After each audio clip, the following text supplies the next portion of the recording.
para gravar isso.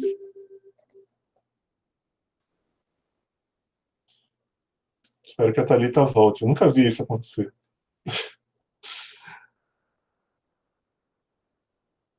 Talvez alguma coisa de consentimento, não sei dizer. Tomara que ela volte. Thalita voltou? Thalita voltou. Então tá tudo certo. Continuando. Então, só para lembrar aqui a relação entre os homólogos e as cromátides, né? Por que a gente precisa saber muito bem disso? E aí eu quero que vocês revisem divisão celular, eu passei lá no trecho do livro, que a meiose, como eu falei, ela tem uma etapa de replicação e duas etapas de divisão. Então, você tem eu só estou olhando para um par de cromossomos aqui, tá bom? Mas você tem 23 pares. Você tem um homólogo paterno e um homólogo materno. E aí eles vão ser replicados. E aí existe uma fase aqui inicial em que os homólogos eles vão ficar pareados. E aí esse pareamento permite um processo chamado de recombinação. Então, nesse momento aqui, você tem uma mistura entre os dois homólogos, uma potencial mistura entre os dois homólogos. Essa mistura, ela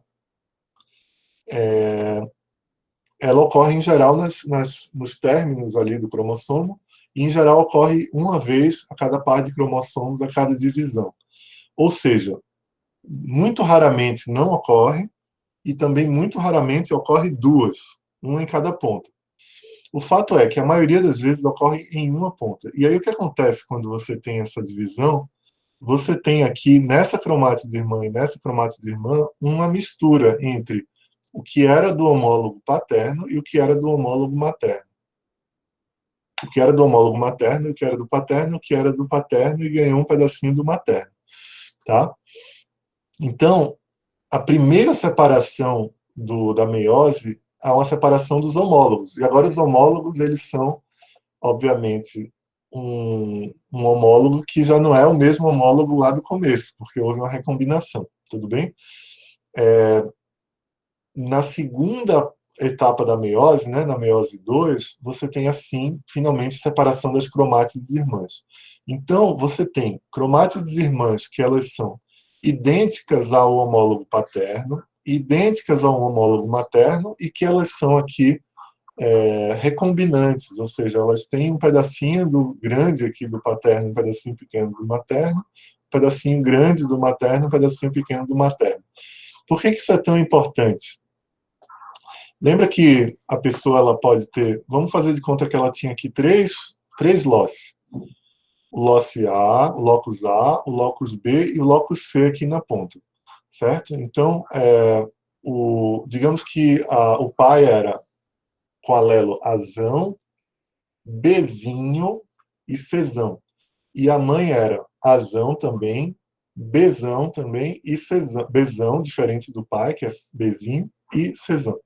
Então, a combinação aqui que estava indo era Bzinho, Czão, Bzão, Czão.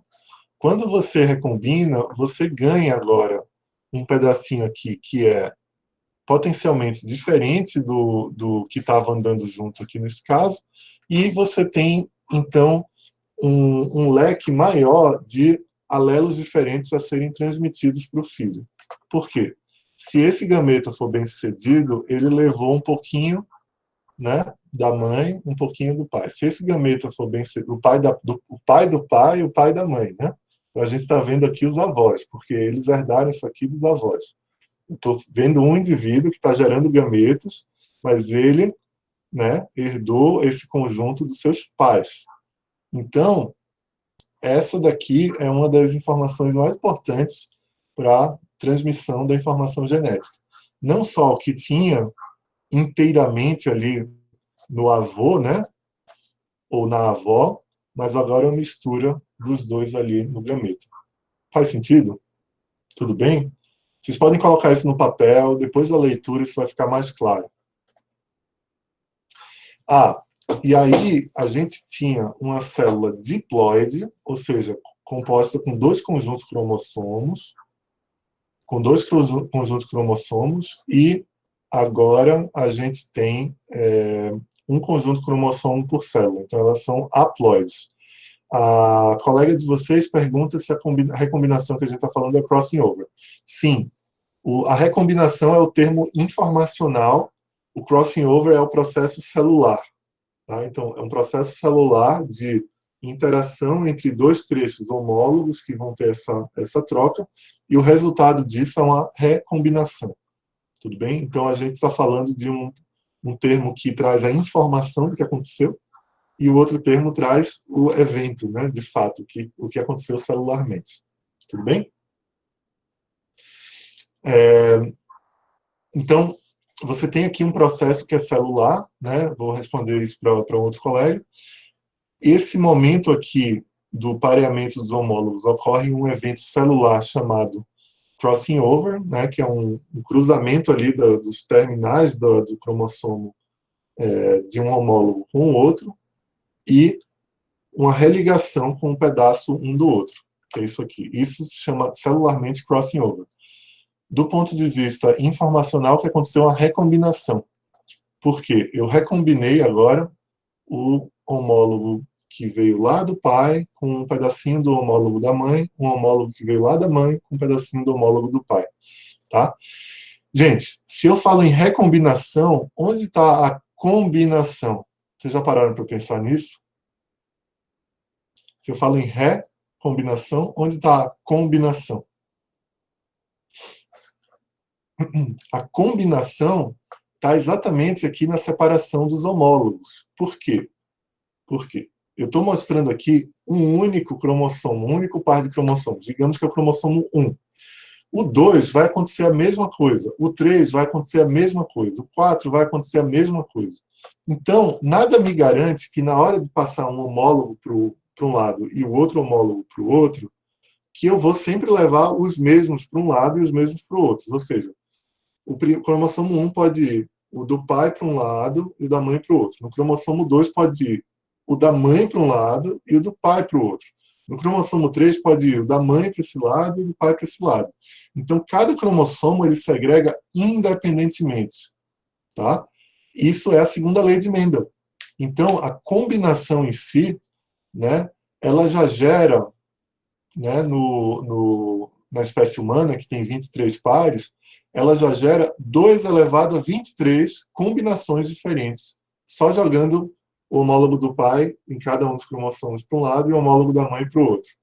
Entenderam? Então, a célula filha ela vai ser uma combinação dessa segregação. Então, é segregação independente.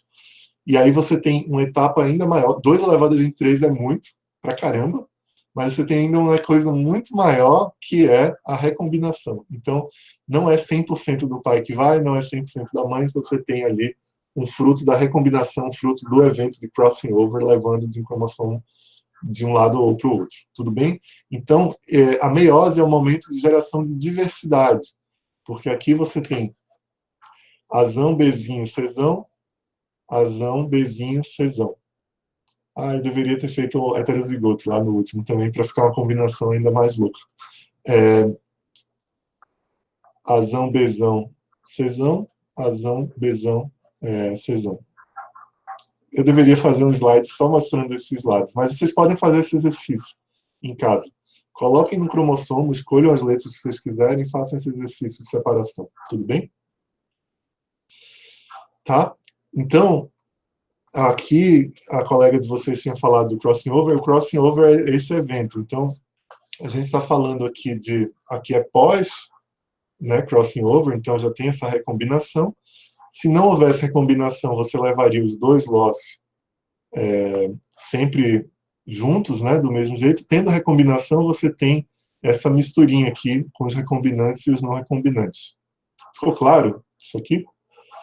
Então, o crossing over ele vai acontecer nas pontas, e aí você leva adiante um conjunto de cromossomos, os que sofreram crossing over, com essa combinação um pouco diferente. Se antes eu sempre levava do pai o azão com bezão e da mãe o azinho com bezinho, agora eu tenho alguns cromossomos que são iguais e outros cromossomos que são recombinantes. Ok? Tudo bem? E aí, vamos pensar rapidamente o que é que acontece ao longo do tempo nesse processo de recombinação. Então, como eu falei, né, o indivíduo A vai fazer gametas para a reprodução, mas ele também é fruto de uma fecundação atrás. Então, ele está levando, a gente leva, né, nossos pais aqui, que vão ser os avós dos nossos filhos. Né? Parece confuso, mas eu acho que isso fica bem claro quando você para pensar com calma. Né? Então, o cromossomo aqui que ele ganhou do pai, do lado do pai e do lado da mãe, ele vai sofrer recombinação, e aí o filho, por exemplo, o filho 1, ele tem esse padrão aqui, porque houve, nesse caso aqui, 2 recombinações. Nesse caso aqui, você teve 3 recombinações diferentes, levando ao filho 2. Isso aqui é meio raro, tá bom? Em uma geração só, você tem, em média, uma recombinação por cromossomo.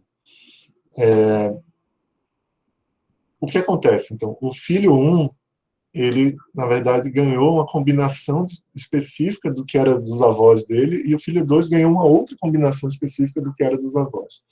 Então, quando a gente fala que 2 irmãos, eles têm 50% de...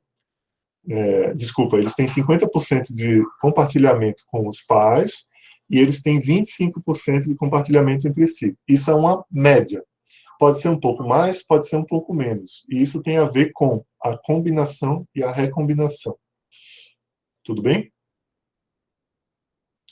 E aí, quando a gente tem, né, 2 cromossomos aqui, por exemplo, esse na geração inicial, da mãe e do pai, você tem uma recombinação, você quebra e manda nesse pedaço daqui, nessa primeira geração. Então, você fez mais ou menos o que aconteceu aqui. Você mandou um pedaço do avô, um pedaço da avó, no mesmo cromossomo.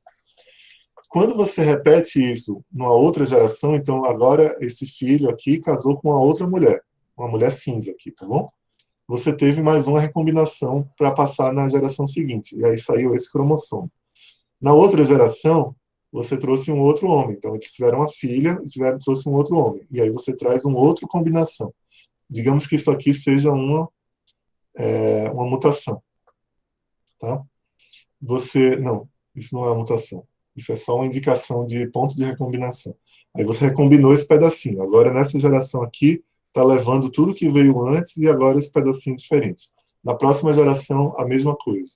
E aí você tem os pedaços que eles são ligados entre si.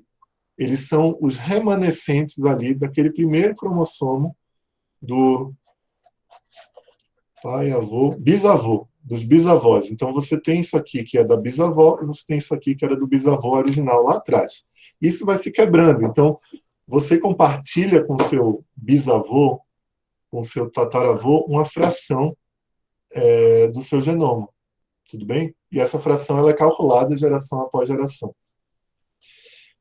Por que isso é tão importante? Porque para estudar doenças genéticas em famílias, a gente toma em consideração, num heredograma, né? Então isso aqui, você consegue desenhar um heredograma maior, a co-segregação entre trechos do genoma e a doença. Então, se você tem todo mundo aqui numa geração, digamos, na terceira geração, você tem toda uma geração aqui com metade tem uma doença, metade não tem. Se todo mundo ali teve o azar de pegar uma mutação que estava nesse trecho aqui pequeno ou nesse trecho aqui pequeno, você tem uma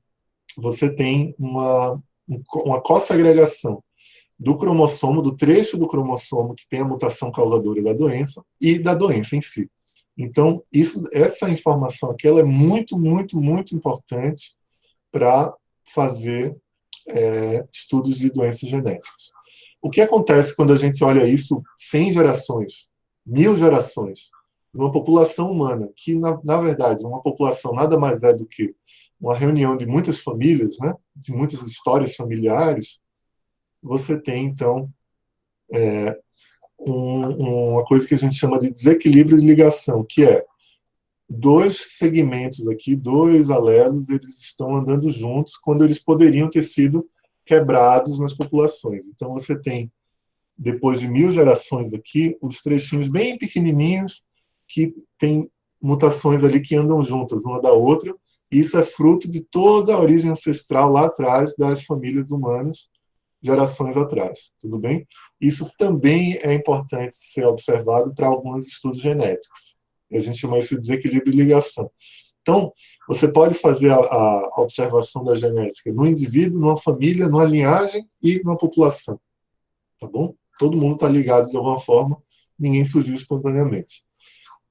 Eu recebi mais uma pergunta aqui falando que o produto final da anáfase 2 é uma recombinação e o produto final e a combinação é o que ocorre na anáfase 1. Sim, a combinação, ela nada mais é do que a combinação de homólogos que você ganha.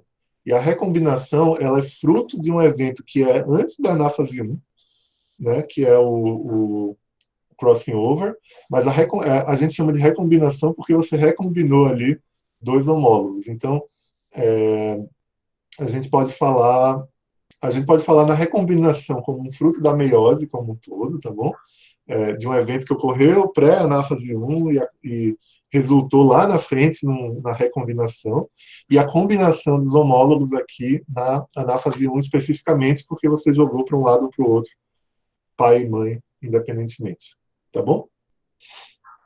Não se preocupem em que fase é o que especificamente, entendam que separar homólogos me permite uma combinação de 2 elevado a 23 combinados diferentes, e o crossing over me leva a um processo chamado recombinação. Ok? Muito bem, deixa eu parar então essa gravação nesse momento, e aí a gente entra no próximo tópico.